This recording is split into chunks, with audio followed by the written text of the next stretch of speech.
Okay, everybody. I got a wood chipper to chip wood, but now that we got chickens and ducks, found out the best thing for this dang thing is to chop up carrots. So we'll turn it on. Excuse the noise.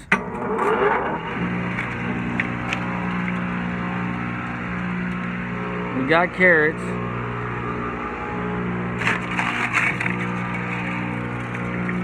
So now my wood chipper is turned into a carrot mulcher.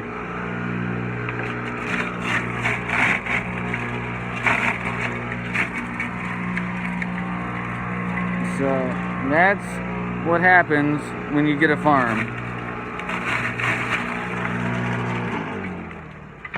So that's what you happen to end up with when you have a mini farm at your house.